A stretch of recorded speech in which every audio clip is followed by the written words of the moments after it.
The escape pod trembled violently as it pierced Zartax's atmosphere. Liana gripped the fraying safety harness, her scaled knuckles whitening as the pod's internal lights flickered between dim crimson and complete darkness. A cacophony of alarms blared through the cramped space, each warning more urgent than the last. Navigation systems failing. Thrusters at 17% capacity. Brace for impact. The automated voice remained eerily calm as the pod plummeted toward the planet's surface. Through the viewport, twin suns painted the alien sky in hues of amber and magenta. Below, a vast expanse of violet vegetation stretched toward the horizon, broken only by the jagged silhouette of a small settlement in the distance. Liana closed her eyes, drawing a deep breath through her nasal slits. The mission briefing had described Zartax as a frontier outpost, a place where the galactic concordate's influence barely reached. A perfect emergency landing site for a draconian diplomat carrying sensitive data, and equally perfect for those who wanted her silenced. The diplomatic vessel's destruction hadn't been an accident. She'd barely made it to the escape pod before the explosions consumed the main hull. Now, alone and injured, she faced a new challenge, surviving long enough to complete her mission. A violent jolt threw her forward against the restraints as the pod skidded across the surface, tearing through purple foliage and sending plumes of alien soil skyward. When it finally groaned to a halt, Liana hung suspended in momentary silence, the sudden absence of alarms almost as deafening as their previous wail. With practiced precision, she released the harness and assessed her condition. A laceration across her left forearm oozed dark fluid, but her exoskeleton had prevented more severe injuries. The real concern was her appearance. Draconians were rare in this sector, and her reptilian features would undoubtedly draw unwanted attention. She activated her wrist communicator, grimacing at the static that answered her call. "Commander Thorne, this is Diplomat Liana. Escape successful, but communications compromised. Proceeding with contingency protocols." After gathering the few emergency supplies that had survived the crash, a small medkit, a portable energy cell, and her diplomatic credentials, Liana unsealed the pod's hatch. The sweet, almost cloying scent of alien vegetation rushed in, accompanied by air significantly warmer than the pod's regulated environment. The twin suns hung low on the horizon, casting long shadows across the impact trail her pod had carved through the landscape. In the distance, lights from the settlement flickered like uncertain stars. According to her briefing, the outpost housed a mixture of species, primarily miners and traders from across the quadrant. If luck favored her, she might find transport off-world before her pursuers tracked the pod's descent. Concealing her diplomatic credentials beneath the tattered remains of her uniform, Liana set out toward the settlement. Each step sent a dull ache through her injured arm, a persistent reminder of her vulnerability. Without access to proper medical facilities, even minor wounds could become problematic. As she approached the outpost, crude structures materialized from the twilight gloom, prefabricated habitat modules, alongside makeshift additions constructed from salvaged spacecraft parts. No central planning governed the settlement's layout. It had grown organically, chaotically, like a metallic fungus spreading across the purple landscape.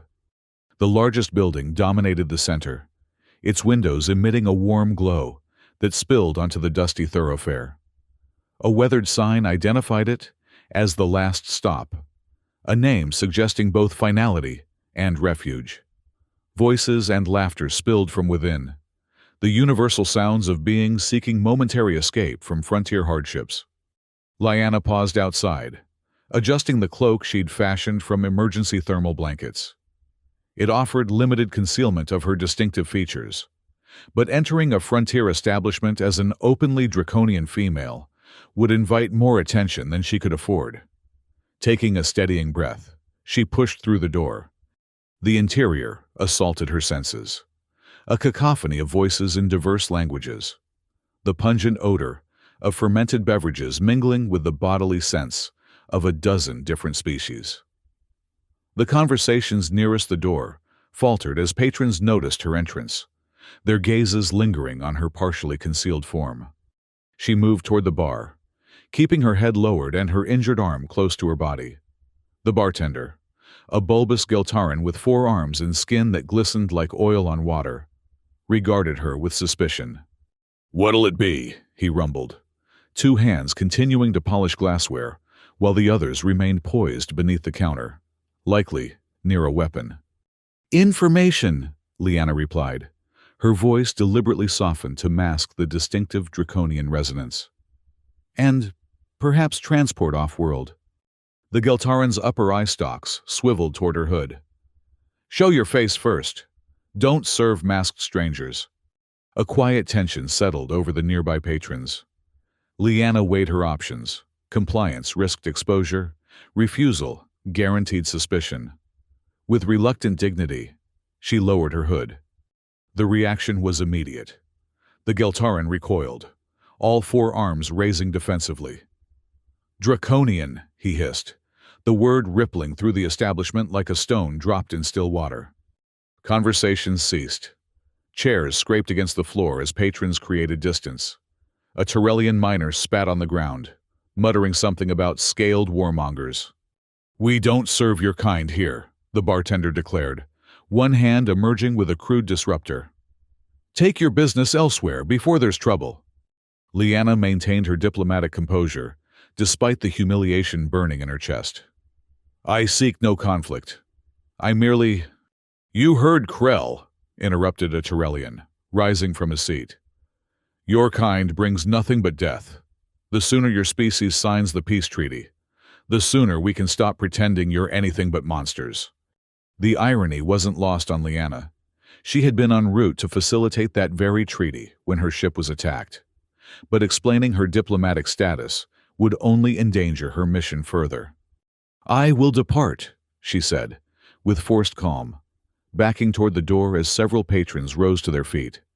The movement sent a fresh wave of pain through her injured arm, and she couldn't entirely suppress a wince. "Actually," a new voice interjected, "I believe the lady was asking about transport." A human male stepped forward from a shadowed corner booth, tall and lean, with dark hair cropped short, and eyes the color of Zartax's twin suns at midday. Unlike the others, his expression held curiosity rather than hostility. "Alex," the bartender warned, "don't get involved. These reptiles are sentient beings entitled to the same basic courtesies as anyone else." The human finished, approaching Leanna with measured steps. "My pod has room for 2, and I'm heading off-world tomorrow. You're welcome to join me." Whispers erupted throughout the establishment. The human, Alex, seemed either oblivious to or unconcerned by the disapproval radiating from the other patrons. Leanna studied him warily. Humans were unpredictable. Their species' rapid expansion through the galaxy was testament to their adaptability, but also to their opportunism. This one's offer could be genuine kindness or elaborate trap. "Why would you help me?" she asked directly. A smile tugged at the corner of his mouth. "Because everyone deserves a second chance, even draconians." He glanced pointedly at her injured arm. "And because you look like you could use medical attention that you won't find here." Before she could respond, the Tyrellian who had spoken earlier stepped forward, aggression evident in his stance. "Terran sympathizer, what would your alliance say about you consorting with the enemy?" Alex remained unperturbed. "The alliance encourages peaceful cultural exchange. Last I checked, that's still the official position." He turned back to Leanna. "My offer stands. Your choice." The diplomatic part of her brain cataloged the risks, trusting an unknown human, potentially revealing her mission, the danger of being tracked to his location. The practical part acknowledged her dwindling options: no communication, hostile locals, an untreated injury, and pursuers likely already searching for her pod. "I accept your offer," she said finally, diplomatic training masking her uncertainty. Alex nodded, and gestured toward the door. My pod's on the eastern outskirts. Shall we? As they moved to leave, the bartender called out, Don't come crawling back when she slits your throat in your sleep. Human. Draconians can't be trusted. Alex paused, turning back with a pleasant smile that didn't reach his eyes. Funny. I was about to say the same about Gelterans who water down their liquor. He tossed a credit chip onto the nearest table. For the drink I didn't finish. Outside, the twin suns had nearly set, casting the settlement in deepening twilight. Alex led the way through winding paths between structures, maintaining a pace that accommodated Leanna's injury without drawing attention to it, a courtesy she silently appreciated. That was unnecessarily provocative, she observed, once they were beyond earshot of the establishment. The bartender won't forget the insult. Alex shrugged. Krell's memory is directly proportional to the credits in his palm. By tomorrow, he'll have forgotten both of us. He glanced at her wound. How bad is it? Superficial, she replied automatically. The standard draconian response to injury. Right, he said, clearly unconvinced. And I'm the Emperor of Alpha Centauri. The human's pod came into view, a standard Terran Alliance civilian model, weathered but well-maintained. Not particularly spacious, but significantly more intact than her own crashed vessel. Home sweet home, Alex announced, pressing his palm to the identification panel. The door slid open with a soft hiss. It's not much, but it's pressurized and the environmental controls work most days. Leanna hesitated at the threshold. Entering a confined space with an unknown alien was precisely the scenario her security training had warned against. Yet, something in the human's demeanor, a lack of the fear or disgust she typically encountered, made her reconsider. The interior was surprisingly orderly for a human habitat. A small galley area adjoined a living space that could be reconfigured for sleeping. Storage compartments lined the walls, and a workstation occupied one corner. The air carried unfamiliar scents, human biological markers mixed with synthetic compounds she couldn't identify. The medical supplies are here, Alex said, opening a compartment and retrieving a first aid kit significantly more comprehensive than her own emergency supplies. Sit, please. Leanna complied, perching on the edge of a fold-out chair. You seem unusually comfortable with draconians. Alex prepared antiseptic and bandages with practiced efficiency. I've traveled extensively. You learn to see past appearances when you've visited enough worlds. He gestured to her injury. May I? After a moment's hesitation, she extended her arm. His touch was careful as he examined the wound, his fingers warmer than her own scaled skin. It needs cleaning and sealing, he assessed. This might sting. The antiseptic burned against exposed tissue, but Leanna maintained her stoic expression. The human worked methodically, removing debris and applying a regenerative compound before sealing the laceration with a flexible medical polymer. You have medical training, she observed. Basic field medicine, he replied, securing the bandage. Essential knowledge for anyone who spends time away from central planets. He packed away the supplies and moved to the galley. Hungry? I have ration packs that should be compatible with draconian physiology. The offer caught her off guard. Sharing food was significant in many cultures, including her own. That's generous. It's practical, he countered, activating a heating unit. Malnourished allies make poor companions. Allies. An interesting choice of word. We've only just met. What makes you think we're aligned? Alex prepared 2 meal packs before responding. You're injured, alone, and clearly running from something. I'm offering food and shelter, not a blood oath. He handed her a steaming container. Besides, the enemy of my enemy, and all that. You assume I have enemies. Everyone on Zartax has enemies. It's practically a prerequisite for landing clearance. His smile returned, softening the observation. Eat. We can discuss your situation after. The food was bland but nourishing. Protein compounds and synthetic carbohydrates designed for maximum nutritional efficiency rather than taste. Leanna ate methodically, using the time to assess her unexpected host. His movements were too precise for an ordinary civilian. His awareness of surroundings, too acute. The pod, while outwardly unremarkable, contained equipment unnecessarily sophisticated for casual travel. Most tellingly, he'd shown no surprise at her draconian features, almost as if he'd expected them. "You're not a simple traveler," she stated once they'd finished eating. Alex collected the empty containers. "Few people are simple anything these days." He leaned against the galley counter. "Just as you're not a simple draconian refugee." Tension rippled through her muscles. "What makes you say that?" "Your posture, your speech patterns, your assessment of this pod, which, by the way, was impressively thorough despite your attempts to appear casual." He crossed his arms. "Military training at minimum, though I'm guessing diplomatic corps based on how you handled yourself in the bar." Leanna maintained her neutral expression, despite the accuracy of his assessment. "Interesting theory." "Not a theory. An observation." His gaze held hers steadily. "The question is, what brings a draconian diplomat to a backwater like Zartax in an unmarked escape pod, with an untreated injury?" "Perhaps I'm simply unlucky." "Perhaps," he conceded. "Or perhaps you're carrying something valuable enough that someone would destroy an entire diplomatic vessel to prevent its delivery." The precision of his supposition confirmed her earlier suspicions. "You know more than you should." "I know fragments," he corrected. "Enough to recognize patterns." Leanna considered her options. This human was clearly more than he appeared. But his assistance had been genuine thus far.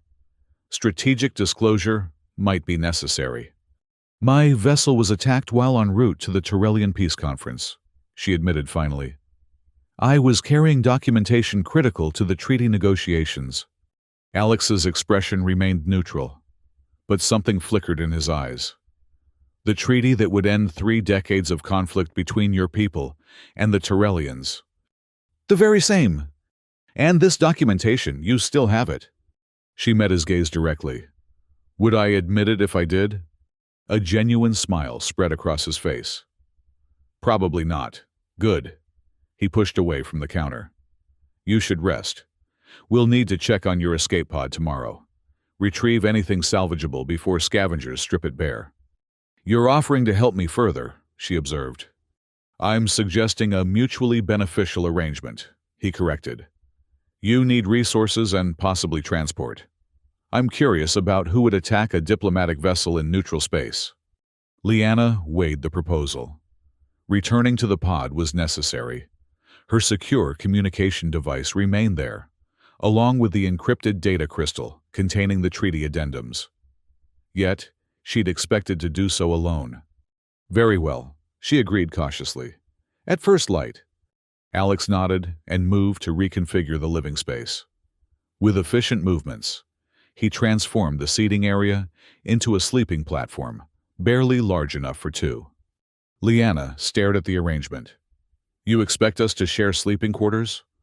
"The pod has limited space," he explained, matter-of-factly. "Unless you'd prefer the floor?" In draconian culture, shared sleeping spaces implied deep trust or intimate connection, neither of which applied to their current situation. Yet she recognized the practical constraints of the environment. "This is acceptable," she stated, though her discomfort must have shown because Alex's expression softened. "I can take the floor if you'd prefer." "No," she said quickly, unwilling to appear weak. "This arrangement is logical given the circumstances." They settled onto opposite sides of the platform, a careful distance maintained between them. Alex dimmed the interior lights to a soft glow that reminded Leanna of Draconia's third moon. "May I ask something?" he said into the semi-darkness. "You may ask," she replied, offering no guarantee of an answer. "Your name, you never mentioned it." The request seemed innocent enough, Leanna, Leanna, he repeated, the human pronunciation softening the traditional draconian emphasis. Sleep well. Leanna. Tomorrow will likely be eventful. An understatement, she suspected, but appreciated his restraint in not pressing for more information. And you are Alex. Alexander Morris, he confirmed, but Alex is fine. The human fell silent after that, his breathing gradually slowing into the rhythm of sleep. Leanna remained awake longer, her mind cycling through contingency plans and calculating probabilities. The human, Alex, represented an unknown variable in an already complex equation. His assistance was valuable but potentially complicated her mission. Eventually, physical exhaustion overcame diplomatic caution, and she drifted into uneasy sleep. Dreams of exploding starships and faceless pursuers plagued her rest.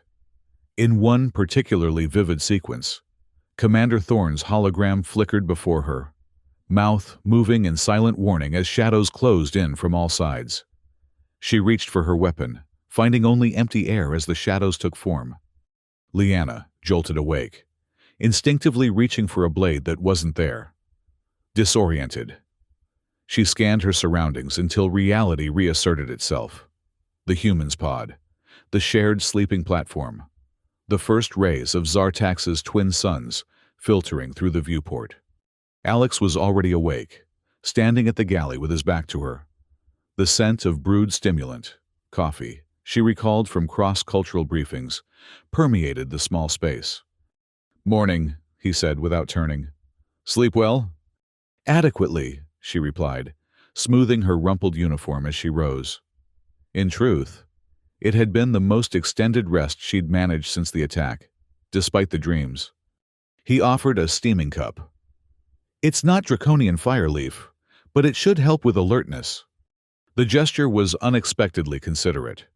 She accepted the beverage, inhaling the bitter aroma before taking a cautious sip. The taste was harsh compared to traditional draconian stimulants, but not unpleasant. "Thank you."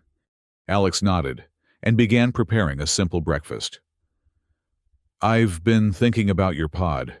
If it crashed yesterday, scavengers will definitely have found it by now. We should be prepared for resistance."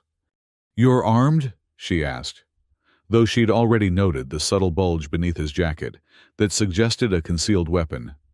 "Let's just say I don't rely entirely on frontier hospitality."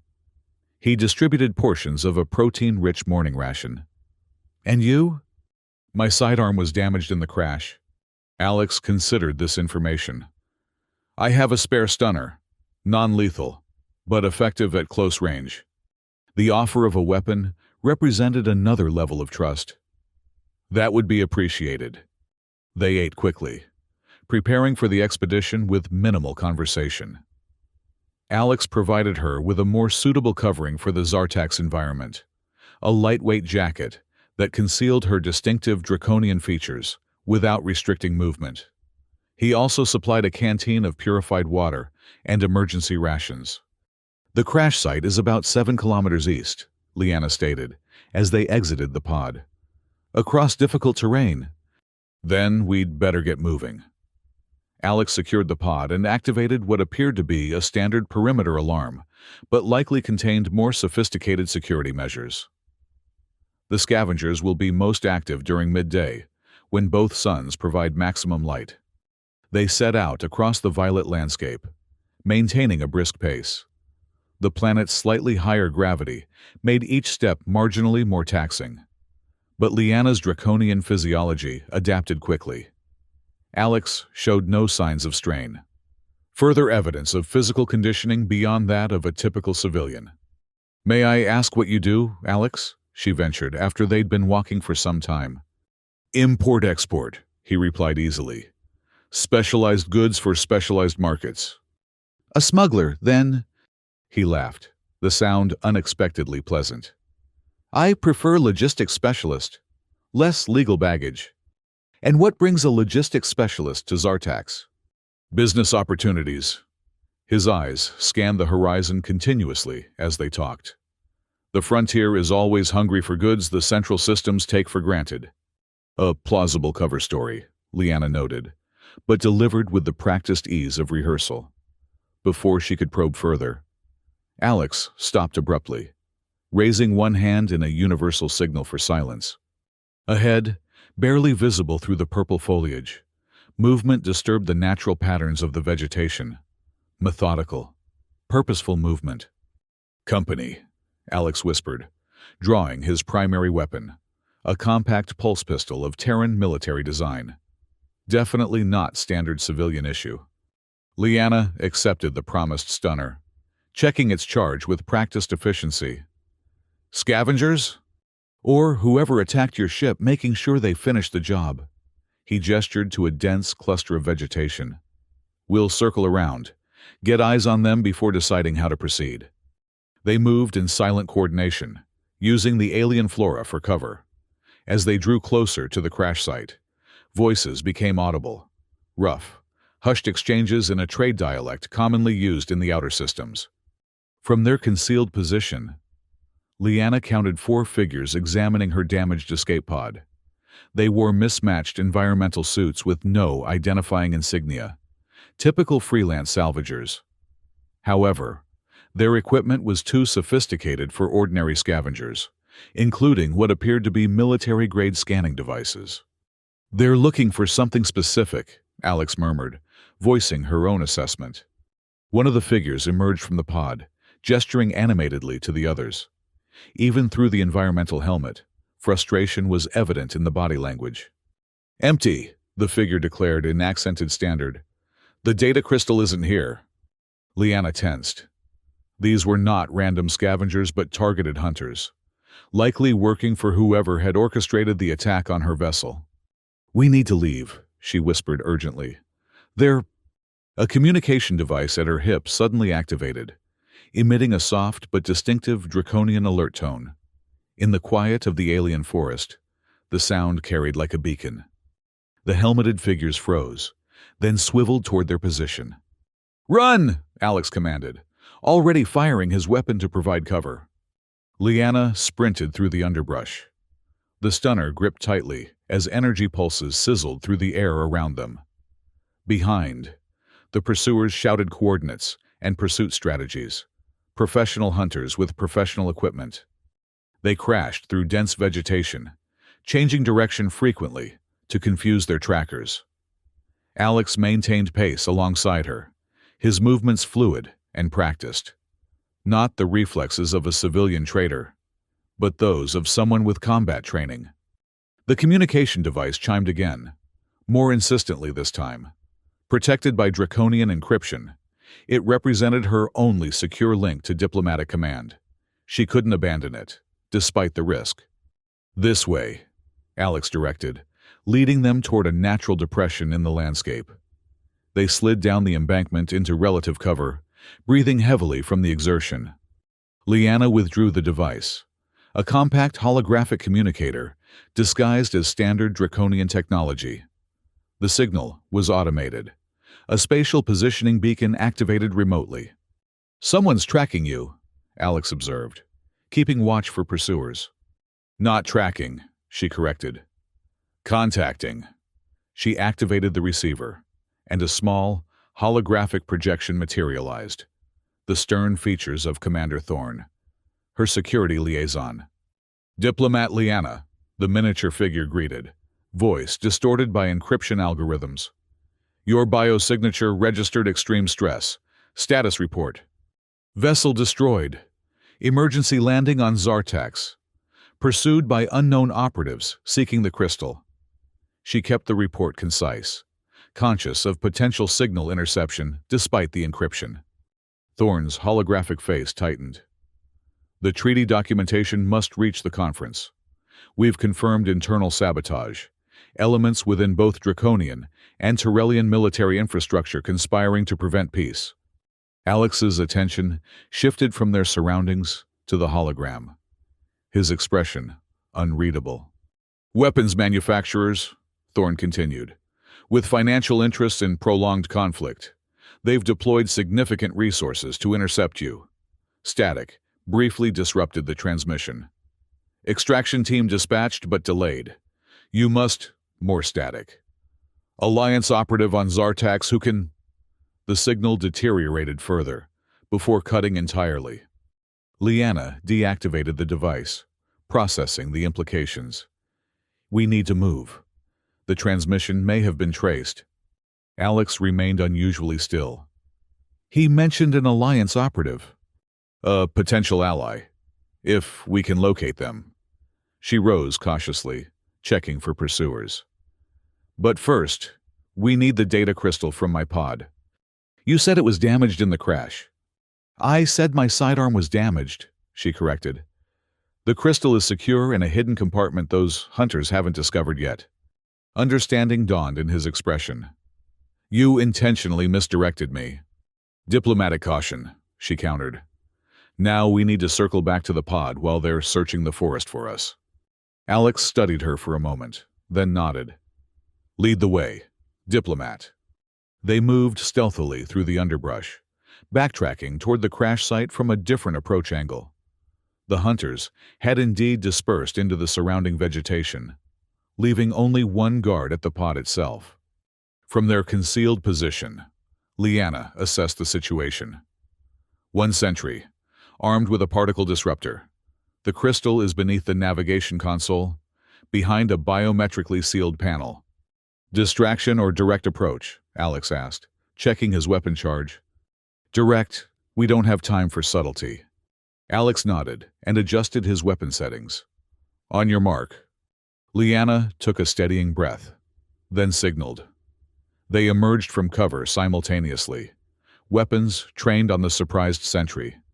Before the guard could raise an alarm, Alex fired, a precision shot that disabled the communication array on the guard's helmet.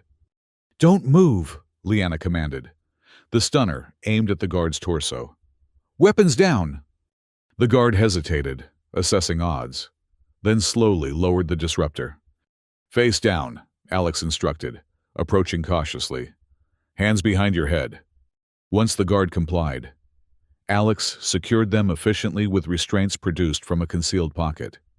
The practiced ease of his movements further confirmed Liana's suspicions about his true profession. You have approximately 3 minutes before I'm missed, the guard said, voice distorted by the helmet speaker. That's 2 more than we need, Alex replied, standing guard while Liana entered the damaged pod. The interior was worse than she'd left it. Panels stripped, components removed, storage compartments ransacked. She moved directly to the navigation console, pressing her palm against a seemingly ordinary section of paneling. A soft click responded to her unique draconian biosignature, revealing a hidden compartment. Inside nestled a crystal matrix barely larger than her thumb, an innocuous object containing documentation that could end 3 decades of interstellar conflict. She secured it within an inner pocket of her borrowed jacket, just as Alex signaled from outside. Company incoming, he warned. Time to leave. They exited the pod to the distant sound of voices, the other hunters returning. The bound guard remained silent, but radiated satisfaction at their predicament. This way, Liana directed, leading them away from both the approaching hunters and the settlement. There's a geological formation 2 kilometers north that might provide cover. They moved swiftly through the alien landscape, the sounds of pursuit growing behind them. The stunner provided limited defense against military-grade weapons, but Alex's pulse pistol offered more substantial protection when the first energy blasts sizzled past them. Professional hunters, he observed, returning fire with controlled bursts that suggested formal combat training. Not typical mercenaries. Black Ops, Liana agreed, recognizing the pursuit patterns. Likely contracted through untraceable channels. They reached the formation, a cluster of crystalline spires that erupted from the purple landscape like frozen lightning. The mineral composition would disrupt standard tracking sensors, but physical pursuit remained a threat. We need extraction, Liana stated, scanning for defensive positions among the crystal structures. The treaty conference begins in 3 standard days. Without this documentation, decades of negotiation collapse. Alex fired again at their pursuers, forcing them to take cover. "What's on that crystal that's worth killing for?" "Evidence," she replied, returning fire with the stunner when a hunter ventured too close. "Proof that military leaders on both sides have been secretly coordinating attacks to maintain the appearance of irreconcilable differences, while weapons manufacturers profit. War profiteering is hardly unprecedented." "This goes beyond profit," Leanna explained between shots. "The documentation includes communications proving intent to sabotage the treaty through orchestrated incidents that would reignite full-scale war." Alex's expression hardened. "Who's involved?" "High-ranking officials from both militaries, 3 major weapons conglomerates, and at least 1 member of the Galactic Concordate's Security Council." She met his gaze directly. Exposure would fundamentally realign power throughout the quadrant. Understanding dawned in his eyes. "No wonder they destroyed your ship." He checked his weapon charge, running low after sustained fire. "We need a new strategy. We're outgunned and outnumbered." As if in response, Leanna's communication device activated again, this time with a different signal pattern. She accessed it cautiously, ready to terminate if compromised. Commander Thorne's hologram appeared, clearer than before. "Diplomat, extraction proceeding via alternative method. Alliance operative has been notified of your situation." The hologram flickered. "Code verification, Crimson Star Protocol." Alex's head snapped toward the hologram at the code phrase, his expression unreadable. "Coordinates transmitted," Thorne continued. "Rendezvous in 20 standard minutes. Destroy this communicator after receipt." The transmission ended. Leanna examined the coordinates, a location surprisingly close to their current position, near the northern boundary of the settlement. "We need to move," she stated, preparing to destroy the device as instructed. Alex remained motionless, an internal conflict evident in his expression. Finally, he spoke. "The Alliance operative Thorne mentioned, it's me." The revelation confirmed her suspicions, but raised new questions. "Your Terran intelligence. Special Diplomatic Security Division," he clarified. "Assigned to monitor unusual activity around the treaty negotiations." He holstered his weapon in a gesture of trust. "I was tracking rumors of a planned interception when your pod crashed. Finding you wasn't entirely coincidental." Leanna processed this information, reevaluating their interactions through this new lens. "You could have identified yourself earlier. Standard protocol is to maintain cover until absolutely necessary." A hint of apology colored his tone. "Though I admit, I've been operating outside protocol since offering you shelter." "Why?" she asked directly. His expression softened slightly. "Because sometimes the mission matters more than the rulebook." He gestured to the coordinates on her device.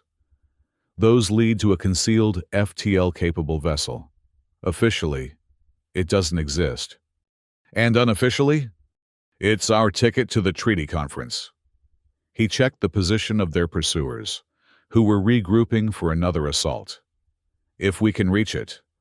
Leanna made her decision. "Lead the way, Agent." They abandoned their defensive position, using the crystal formations as cover while working their way toward the settlement's northern boundary. The hunters followed, but at a distance, clearly wary of Alex's more powerful weapon, despite its depleting charge. As they approached the settlement outskirts, a familiar figure emerged from between structures. The Giltaran bartender, Krell, his multiple arms each holding different weapons. "Behind me," Alex commanded, raising his pulse pistol despite its critically low charge. To their surprise, Krell aimed his weapons not at them, but at their pursuers, who had just emerged from the violet underbrush.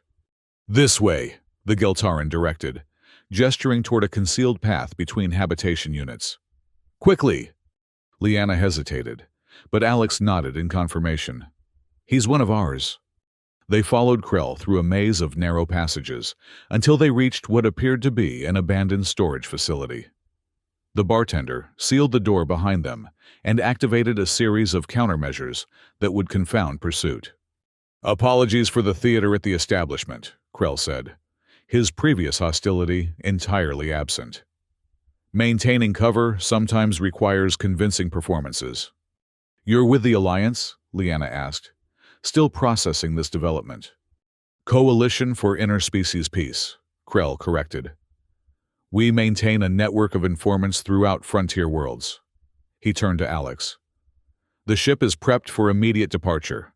Autopilot coordinates already programmed." "What about the hunters?" Lyanna inquired. Krell's upper eye stalk swiveled toward the sealed door. "Local security has been anonymously informed of armed hostiles pursuing innocent travelers. They'll be occupied for the next hour at minimum." "You've been watching me since I landed," she realized. "Monitoring," Krell amended. "Standard procedure for unexpected draconian arrivals, given current tensions." He produced a small data cylinder. "This contains additional evidence supporting your documentation, financial transfers between weapons manufacturers and military officials, time-stamped to coincide with supposedly random border incidents." Lyanna accepted the cylinder with formal draconian gratitude. "This will strengthen the case considerably." "That's the idea," Krell replied. "Now, I suggest you both depart before our friends outside regroup." The Geltaran led them through a concealed passage that extended beneath the settlement, eventually emerging in a hidden landing bay, excavated from natural caverns. Within waited a sleek vessel, unlike any Lyanna had encountered. Its design incorporated elements of multiple species technology, rendering it effectively untraceable. "Coalition prototype," Alex explained, noting her interest. "Designed specifically for diplomatic emergencies." "The ultimate neutral party," Krell added, initiating the vessel's pre-launch sequence. "Environmental systems are compatible with both draconian and human physiology. Weapons are defensive only. FTL capabilities exceed current military standards." Alex conducted a rapid but thorough inspection of the ship's systems, while Lyanna secured their evidence, both her crystal and Krell's data cylinder, in the vessel's diplomatic safe. "We're ready," Alex announced, settling into the pilot's position with practiced ease. Krell extended one hand to each of them, a Geltaran gesture of solidarity. "Safe journey. The Coalition will continue monitoring communications for additional evidence of conspiracy."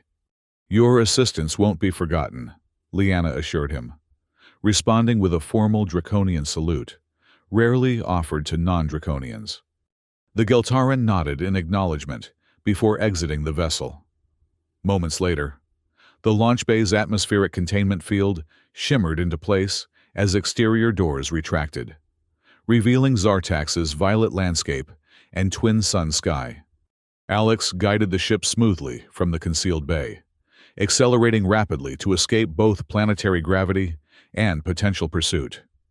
Lyanna monitored defensive systems, alert for signs of interception. "Atmospheric exit in 30 seconds, Alex reported, hands moving confidently across unfamiliar controls. "No pursuit craft detected." "That seems unlikely," Lyanna observed. Their resources appeared substantial. "Krell's distraction was more effective than anticipated," he suggested, though his tone indicated similar suspicion. They breached Zartax's upper atmosphere, the view through the viewport transitioning from alien sky to star-studded void. Alex activated long-range sensors, confirming Lyanna's concerns. "2 vessels on intercept trajectory," he announced. "Military grade, running without identification transponders. Time to FTL capability. 3 minutes for full charge." He adjusted their course, implementing evasive patterns. "They'll be in weapons range in 2. Lyanna accessed the defensive systems, familiarizing herself with the Coalition vessel's capabilities. "The diplomatic safe is shielded against all known scanning technologies. Even if they capture us, the evidence remains secure." Alex glanced at her, something unreadable in his expression. "That's remarkably fatalistic for a diplomat." "Pragmatic," she corrected. The mission supersedes individual survival. In my experience, he countered, executing a particularly elegant evasive maneuver. Completing the mission usually requires surviving. The pursuing vessels fired warning shots, energy pulses designed to disable rather than destroy. Alex responded with increasingly complex evasion patterns that suggested specialized pilot training beyond standard Alliance requirements. 90 seconds to FTL, he reported as another energy pulse narrowly missed their port stabilizer. Liana activated the communication array. Perhaps negotiation might buy us time. With Black Ops hunters? Alex sounded skeptical but nodded approval. Worth attempting. She opened a channel on common emergency frequencies. Attention pursuing vessels. This is Draconian Diplomat Liana on official business, sanctioned by the Galactic Concordat. Your actions constitute interference with diplomatic proceedings. The response came immediately. A cold, mechanized voice designed to mask species identification. Return stolen property and prepare for boarding. Compliance will be rewarded with survival. The documentation we carry is official Draconian government property, she countered, buying precious seconds for the FTL drive to charge. Interception constitutes an act of war. Your government disavows knowledge of your mission, the voice replied. You have been declared rogue operatives. Final warning. Alex muted the transmission. 60 seconds to FTL. They're attempting to box us in. The tactical display confirmed his assessment. The pursuit vessels were maneuvering to prevent the spatial clearance necessary for safe FTL activation. We need a distraction, Liana stated, examining the weapon systems. Something to create momentary confusion. The ship's equipped with sensor jamming countermeasures, Alex suggested. But using them telegraphs our intentions. An alert chimed from the navigation console. A third vessel had appeared on long-range sensors, approaching rapidly from the direction of Zartax's smaller moon. Reinforcements, Alex muttered. We're running out of options. To their surprise, the new vessel opened fire, not on them, but on their pursuers. Precision shots disabled the propulsion systems of one hunter ship, sending it spinning off course. Coalition support? Liana wondered aloud. The communication array activated with an incoming transmission. Krell's voice filled the cabin, strained but satisfied. Consider my debt to the Alliance repaid. Agent Morris, get that evidence to the conference. Krell, Alex responded, genuine surprise evident. How did you? Questions later, the Geltaran interrupted. Your FTL window opens in 15 seconds. Don't waste it. The second hunter vessel diverted attention to Krell's ship, giving them the opportunity they needed. Alex programmed the final jump coordinates. The Tyrellian system, site of the peace conference. FTL ready, he announced. Jumping in 5, 4. Liana placed her scaled hand briefly over his human one, a gesture of shared purpose. Thank you, Agent Morris. His eyes met hers. Something beyond professional alliance reflected there. Alex, he corrected softly. Just Alex. 3, 2, 1. The stars elongated around them as the FTL drive engaged, propelling them through subspace toward a destination that could reshape galactic politics forever, if they arrived in time. The journey to the Tyrellian system would require 12 hours at maximum FTL velocity. Once the initial jump stabilized, Alex set the autopilot and conducted a thorough inspection of the vessel for tracking devices or sabotage. Liana established secure communication with Commander Thorne, confirming their status and estimated arrival time. The conference opens tomorrow, she informed Alex after completing the transmission. Our evidence must be presented during the preliminary security briefing to prevent the conspirators from implementing contingency plans. We'll make it, he assured her, returning from his inspection. The ship's clean, no trackers, no surprises. Krell's intervention bought us valuable time. They settled into the ship's compact living quarters, the diplomatic vessel designed for efficiency rather than comfort. Despite the Spartan accommodations, It represented luxury compared to their recent experiences on Zartax. "You should rest," Alex suggested, noting the fatigue she'd been carefully concealing. "I'll take first watch." Leanna wanted to object on principle. Draconian diplomatic protocol discouraged showing vulnerability, but practicality prevailed. "Wake me in 4 hours. You'll need rest as well." He nodded agreement, though something in his expression suggested he might not honor the arrangement. She retreated to the small sleeping compartment, removing only her outer garments before settling onto the narrow berth. Despite physical exhaustion, her mind remained active, processing recent events and calculating scenarios for their arrival at the conference. The conspiracy's scope troubled her most. If high-ranking officials from both Draconian and Terran military structures were involved, presenting the evidence would trigger immediate and potentially violent resistance. Political casualties were inevitable. Careers, possibly lives, would end. Yet the alternative was worse. Continued conflict between species that had already endured 3 decades of unnecessary bloodshed, all to enrich weapons manufacturers and empower military hardliners. The treaty represented the first real opportunity for lasting peace since the initial border disputes erupted. These thoughts accompanied Leanna into uneasy sleep, where fragmented dreams of exploding ships and crystalline spires eventually gave way to deeper rest. She woke to the subtle vibration change that indicated the ship had altered course. According to the chronometer, she'd slept nearly 6 hours, 2 more than intended. Rising quickly, she found Alex in the pilot's seat, making minor adjustments to their trajectory. "You didn't wake me," she observed, not bothering to mask her disapproval. "You needed the rest," he replied unapologetically. "We're approaching the Terrellian system.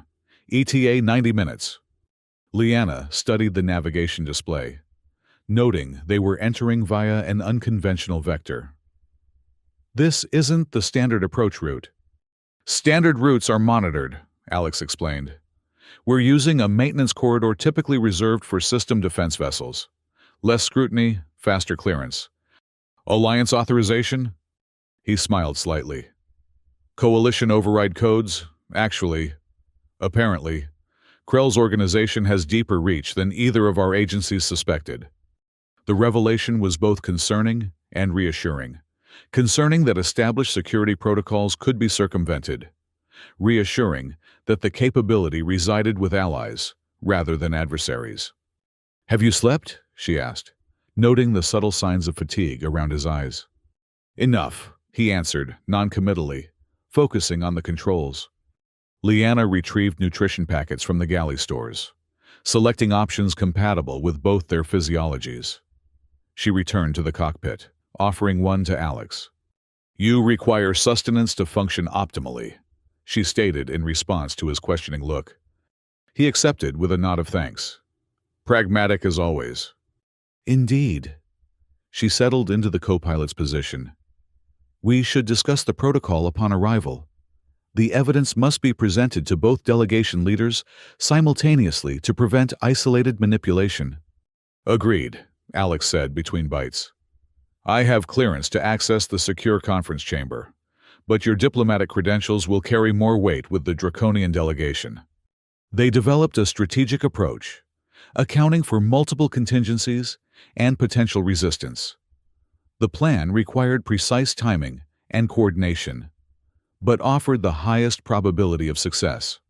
As they completed preparations, the Terrellian system appeared on long-range sensors, a binary star arrangement with 7 planets, the 4th being Terrellia Prime, site of the peace conference. The planet's distinctive rings glittered like ceremonial jewelry against the void. "Activating diplomatic transponder," Alex announced, initiating the final approach sequence. "Prepare for authentication challenges." The communication array immediately activated with a priority signal from Terrellian Orbital Security. Alex responded with coalition verification codes, supplemented by Leanna's diplomatic identification. After initial hesitation, they received clearance for approach to a secondary diplomatic landing facility, less prominent than the main terminal, but more secure. They've assigned us an honor guard, Alex noted, as 4 Tyrellian defense vessels moved to escort their approach. Though I suspect it's surveillance rather than honor. Expected, Leanna replied, monitoring the escort vessel's weapon status. Active, but not targeting. The conspiracy would have contingencies for our potential arrival. They entered Tyrellia's atmosphere, under escort. The coalition vessel's advanced shielding handling re-entry, with minimal turbulence. Below, the sprawling diplomatic complex dominated the horizon, a masterpiece of interspecies architecture designed to accommodate the physiological needs of diverse delegations. Landing Bay 7, Alex confirmed, as they received final approach coordinates. Diplomatic Reception Committee awaiting our arrival. Liana secured the evidence in a specialized containment case keyed to her biometrics. Be prepared for immediate separation upon landing. They'll attempt to isolate us from each other and the delegation leaders. Already anticipated, he assured her. The Alliance has operatives within the security detail. Look for the signal. He tapped his left wrist twice, a subtle gesture that could pass for a casual adjustment. Their escort tightened formation as they descended toward the landing bay. The tension palpable despite the outward appearance of diplomatic courtesy. Liana performed final mental preparations, reviewing key evidence points and protocol arguments that would ensure proper handling of their documentation. As the ship settled onto the landing pad, exterior cameras revealed their reception committee, a mixture of Tyrellian officials, draconian representatives, and security personnel from multiple species. Notably absent were the primary delegation leaders, suggesting successful information compartmentalization by the conspirators. "Ready?" Alex asked, completing the landing sequence and rising from his seat. Liana met his gaze, finding unexpected reassurance in his steady presence. "Ready." They moved to the airlock together, the evidence case secured against Liana's body beneath her formal diplomatic attire. Alex had changed into Alliance uniform, his official credentials displayed prominently. The outer door opened to reveal the reception committee arranged in formal configuration. A Tyrellian official stepped forward, his elaborately decorated robes indicating senior diplomatic status. "Diplomat Liana, Agent Morris," he greeted with practiced neutrality. "Your arrival is unexpected. We had received information that the draconian diplomatic vessel was destroyed, with all hands lost." "Evidently exaggerated," Liana replied with equal formality. "I carry time-sensitive documentation for the primary delegation leaders. Immediate audience is required." "Of course," the Tyrellian agreed too smoothly. "However, protocol requires security processing before direct delegate access. If you'll follow separate escorts, Galactic Concordate Diplomatic Code Section 17B provides exception to standard processing in cases of imminent treaty disruption." Liana countered. "The documentation I carry qualifies under this provision." The official's expression tightened almost imperceptibly. "Nevertheless, planetary security regulations—" "Override authorization Sierra Tango 947, Alex interrupted, his voice carrying command presence that exceeded his apparent rank. "By authority of Alliance Special Diplomatic Security Division." Several security personnel exchanged glances, hands shifting subtly toward concealed weapons. Liana noted the positions of potential threats, calculating optimal response patterns if diplomacy failed. Tension mounted until a new figure emerged from the assembled group, a human female wearing the distinctive insignia of the Alliance Diplomatic Corps. Special Envoy Chen," the Tyrellian official acknowledged with evident surprise. "This matter is being handled according to protocols that appear to be intentionally obstructive," the envoy finished sharply. She turned to Liana and Alex. "I've been briefed on your arrival. The delegation leaders await your presentation in the secure conference chamber." Relief mingled with caution as Liana recognized the wrist tap, twice, left side, that the envoy casually performed while adjusting her uniform. One of Alex's mentioned operatives. "We appreciate your assistance, Special Envoy," Alex responded formally. The Tyrellian official, attempted further objection. But the envoy smoothly overruled him, guiding Liana and Alex through the reception area toward a restricted transport terminal. Security personnel followed at a regulatory distance, their attention uncomfortably focused. Once inside the transport vessel, the envoy spoke quietly. "Conspirators have been moving pieces into position since learning of your survival. The delegation leaders have been isolated from their usual advisors, allegedly for pre-conference meditation." "Classic containment strategy," Alex observed. "Controlling information flow." "Precisely," the envoy confirmed. "We have a narrow window to present your evidence before security protocols are, unfortunately, modified to prevent your access." The transport moved swiftly through the diplomatic complex toward the central conference facility, a massive structure designed around a symbolic joining of architectural elements from all participating species.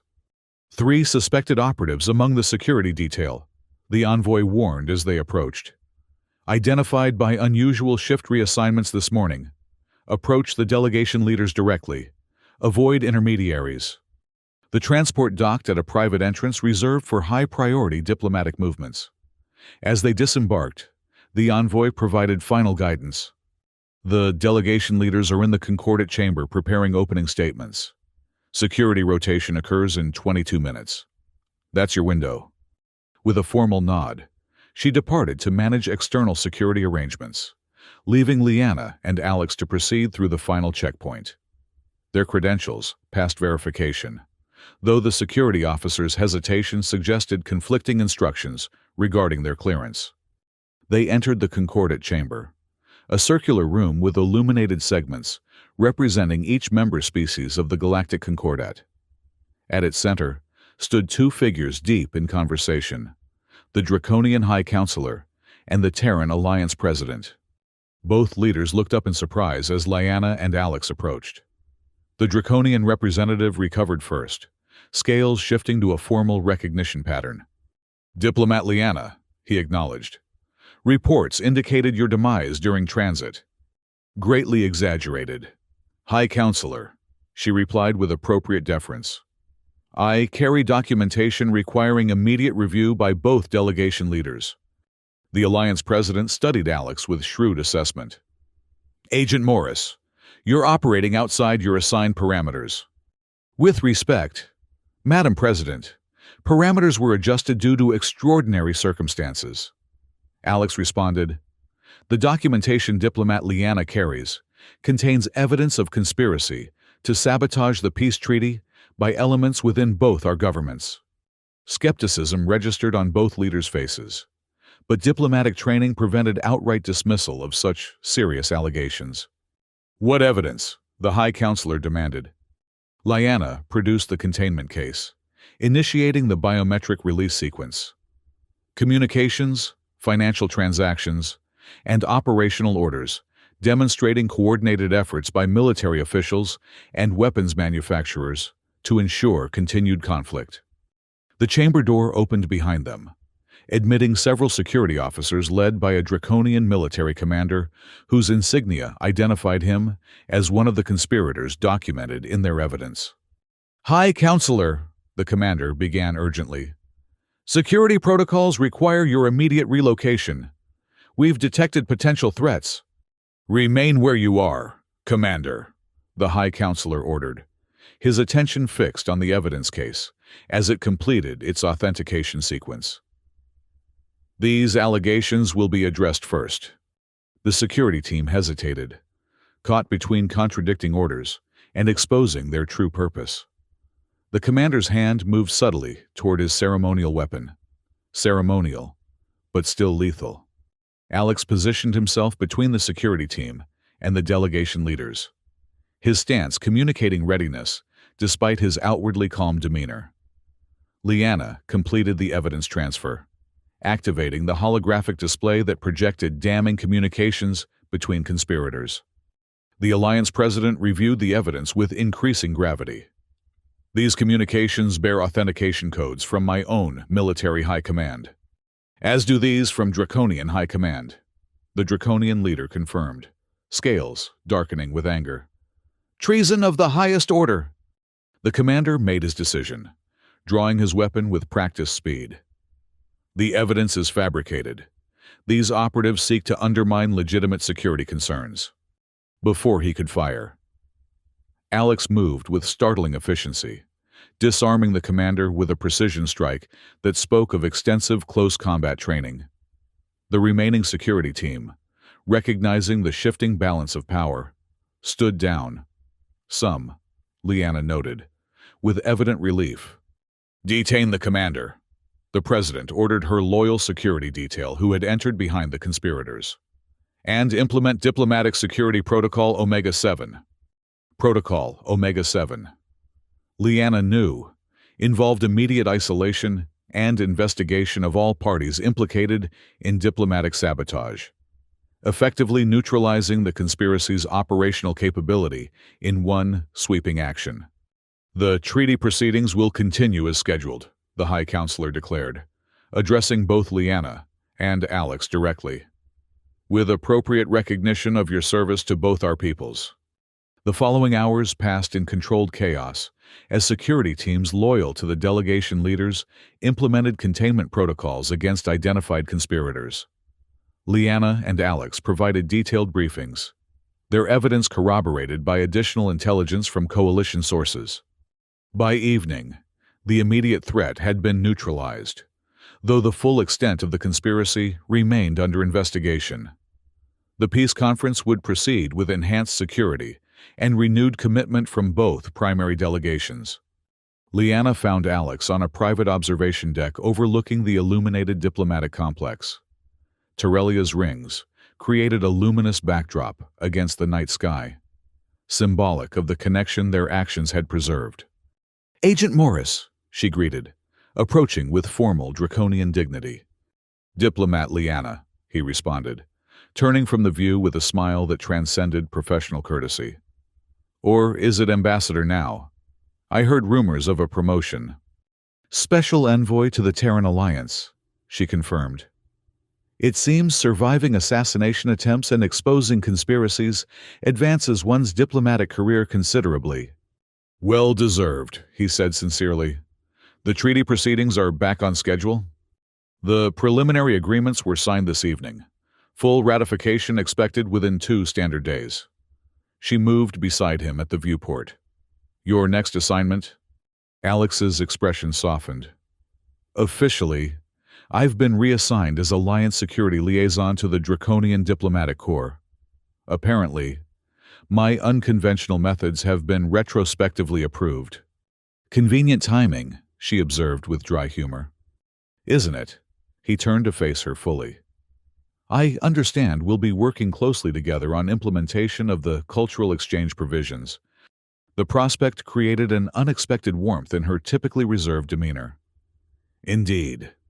The treaty includes extensive protocols for fostering greater understanding between our peoples." "Understanding," Alex repeated thoughtfully. "Something we seem to have developed despite rather unusual circumstances." "Shared danger often accelerates connection," Leanna acknowledged. "Though I admit, sharing sleeping quarters with a human was not an experience I had anticipated in my diplomatic career." His laugh was genuine, the sound pleasant in its authenticity. "Nor I with a draconian, though I found the experience surprisingly comfortable." The comment carried implications that diplomatic training hadn't prepared her to address, potential connections beyond professional alliance that crossed species boundaries and cultural expectations.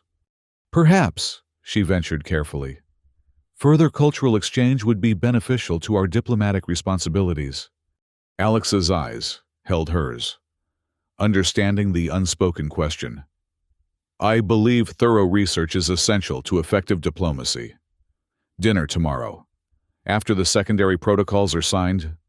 "Acceptable," she agreed, formal tone belied by the subtle color shift in her scales that indicated pleasure, a draconian expression he was learning to read. They stood together at the viewport, watching Terrelia's rings shimmer against the cosmos, neither fully draconian nor human in that moment, but something new forged in the crucible of shared purpose and emerging connection. 6 months later, Liana stood beside Alex on the ceremonial platform as the final components of the draconian Tyrellian peace accord were ratified. The Great Hall of Reconciliation overflowed with representatives from dozens of worlds, witnessing the historic moment when 3 decades of conflict officially ended.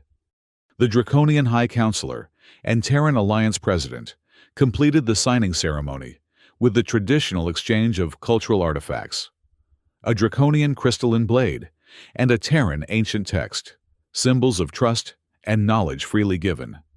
The path to this moment has not been without obstacle. The High Counselor addressed the assembled dignitaries. Forces that profited from division nearly prevented us from gathering here today. The Alliance President continued seamlessly. But, through the courage of individuals committed to truth and cooperation, those obstacles were overcome. We recognize particularly the contributions of Special Envoy Liana and Security Liaison Morris, whose actions preserved the possibility of peace. Formal acknowledgement rippled through the assembly as attention briefly focused on their position at the platform's edge. Liana maintained appropriate diplomatic composure despite the unprecedented recognition. "Uncomfortable with the spotlight?" Alex whispered, barely moving his lips. "Draconians prefer action to recognition," she replied quietly. "Though I admit, the outcome justifies the discomfort." The ceremony concluded with the activation of the Treaty Beacon, a orbital installation that would transmit the Accord's provisions throughout Allied space, a literal and figurative light of peace visible across multiple systems. Later, in the diplomatic quarters they now shared as officially sanctioned representatives of cross-species cooperation. Liana removed her formal attire with relief. The elaborate diplomatic uniform, while impressive, prioritized appearance over comfort. "I've been thinking," Alex said, watching her with the relaxed familiarity that had developed between them. "About Zartax. An unusual subject for reflection on today of all days," she observed, joining him on the seating platform designed to accommodate both their physiologies. "Not so unusual," he countered. "Everything that led to today began there, in a backwater bar where a draconian diplomat walked in, and a human agent made an impulsive decision." Liana allowed herself a rare smile. "You never did explain why you intervened that night. Your mission parameters couldn't have included sheltering unknown draconians." "They absolutely didn't," he admitted with a laugh. "In fact, my handler was apoplectic when I filed that particular report." "Then why?" Alex considered her question with uncharacteristic seriousness. "Honestly, because when everyone else in that bar saw a scary alien, I saw someone trying to survive in a hostile environment. It reminded me of my first off-world assignment." "Your empathy was fortunate for galactic peace," she noted. "And for me," he added, reaching for her scaled hand with his human one, a gesture that had once seemed impossible, but now felt natural. "Though I never imagined sharing sleeping quarters would lead to sharing lives. An unexpected diplomatic outcome." Liana agreed, the formal phrase delivered with the dry humor he'd come to appreciate. "But apparently effective for interspecies relations." Their relationship, personal and professional, had evolved into something neither culture had precise terminology to describe. The official designation as cultural exchange partners barely captured the depth of connection that had developed through shared purpose and mutual respect. Beyond their personal partnership, their visible cooperation had inspired others. Applications for the new interspecies diplomatic corps had exceeded projections tenfold, with both humans and draconians leading the enrollment statistics. "Tomorrow, the cultural exchange delegations arrive," Liana reminded him. "The first official group under the new protocols. Young diplomats eager to follow our example," Alex noted with a hint of mischief. "Though perhaps not all aspects of our partnership." She gave him the look that he'd learned indicated draconian amusement, a slight tilt of the head combined with a particular pattern of scale iridescence. "Indeed. Some lessons require more personalized instruction. As Terrelia's rings cast their luminous glow through the viewport, casting patterns across their shared quarters, Liana reflected on the journey from that damaged escape pod to this moment. The diplomatic mission had succeeded beyond expectation.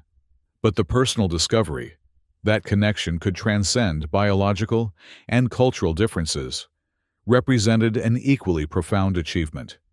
In the space between stars, between species, between individuals, they had found something neither had been seeking, but both now treasured. Understanding that transformed other into us, fear into fascination, and diplomatic necessity into genuine bond. The peace they had helped secure between their peoples would reshape galactic politics for generations. The peace they had found with each other would redefine what was possible when artificial boundaries dissolved in the face of authentic connection. Outside their window, the treaty beacon pulsed its message of hope across the stars, not unlike the unexpected signal that had drawn them together on a frontier world with purple vegetation and twin-setting suns. Where a draconian diplomat had once believed her appearance would frighten a human, only to discover that sharing a bed was merely the beginning of a journey neither could have imagined.